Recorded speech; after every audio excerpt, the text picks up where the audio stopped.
ভিডিওটি দেখুন এবং ভিডিওটি থেকে কিছু একটা শিক্ষা নিন, যদি জীবনের কোনো কাজে লাগে। এক সময়ের কথা, উঁচু সবুজ পাহাড়ে ঘেরা এক শান্ত গ্রামের মধ্যে থাকত ২৪ বছরের এক তরুণ, রাহাত। তার মনের ভেতর সব সময় অস্থিরতা কাজ করত। প্রতিদিন অসংখ্য চিন্তা ঘুরপাক খেত তার মাথায়, অতীতের অনুশোচনা আর ভবিষ্যতের চিন্তা। এই কারণে সে কখনো শান্তি বা সুখ অনুভব করতে পারত না, ঠিকমতো ঘুমোতে পারত না, কাজে মন বসত না, এমনকি হাসতে ভুলে গিয়েছিল সে। একদিন রাহাত শুনল, দূরের এক পাহাড়ি গ্রামে এক জ্ঞানী বৃদ্ধ মানুষ থাকেন। লোকেরা বলছিল তিনি একসময় শহরের বিখ্যাত মনোবিজ্ঞানী ছিলেন, যিনি অনেক মানুষকে মানসিক শান্তি খুঁজে পেতে সাহায্য করেছিলেন। অবসর নেওয়ার পর তিনি প্রকৃতির কাছে চলে যান পাহাড়ের কোলে ছোট্ট এক গ্রামে, যেখানে তিনি নীরব জীবন যাপন করেন আর যারা শান্তি খুঁজতে আসে তাদের পথ দেখান। এই কথা শুনে রাহাতের মনে আশার আলো জ্বলে উঠল। সে ভাবল, হয়তো এই জ্ঞানী মানুষটি আমাকে সাহায্য করতে পারবেন। তাই সে দীর্ঘ ও ক্লান্তিকর যাত্রায় বেরিয়ে পড়ল। পাহাড়, বন আর নদী পেরিয়ে অবশেষে সেই গ্রামে পৌঁছালো। সেখানে সে দেখতে পেল গাছপালা ও ফুলে ঘেরা ছোট্ট কাঠের এক বাড়ি। বারান্দায় বসে আছেন সেই বৃদ্ধ মানুষটি, চোখ বন্ধ, মুখে এক অদ্ভুত শান্তির ছায়া। রাহাত আস্তে গিয়ে বলল, দাদু, আমার মন একদম শান্ত না, আমি সবসময় ভাবনায় ডুবে থাকি, আমি শান্তি চাই, আপনি কি আমাকে সাহায্য করবেন?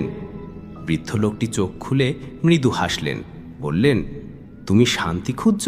তিনি ধীরে বললেন, তাহলে আমার সঙ্গে চলো, আমি তোমাকে একটি ছোট্ট কাজ দেব। তিনি রাহাতকে আঙিনায় নিয়ে গিয়ে একটি গ্লাস সম্পূর্ণ ভরে জল দিলেন, এতটাই ভরা যে একটু কাঁপলে পড়ে যাবে। তারপর বললেন, এই গ্লাসটা হাতে নিয়ে গ্রামের শেষ পর্যন্ত হাঁটো, তারপর ফিরে এসো, কিন্তু সাবধান, এক ফোঁটাও জল যেন না পড়ে। রাহাত অবাক হলেও রাজি হলো।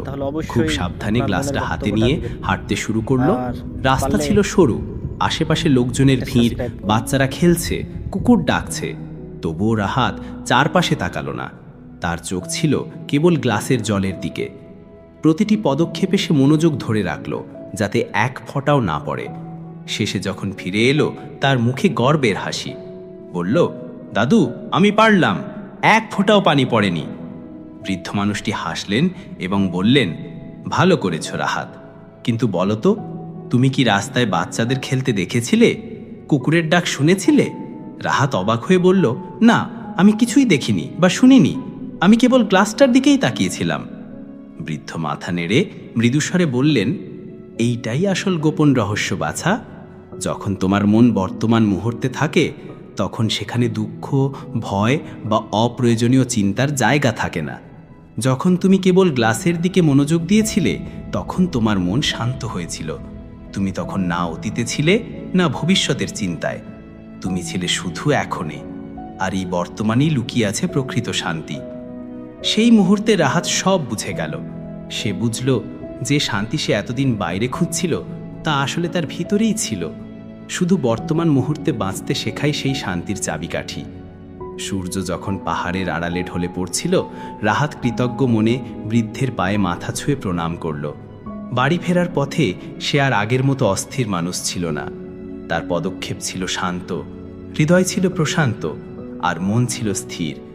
কারণ সে শিখে ফেলেছিল, শান্তি আসলে আমাদের ভেতরেই থাকে। হেন্দ্রা।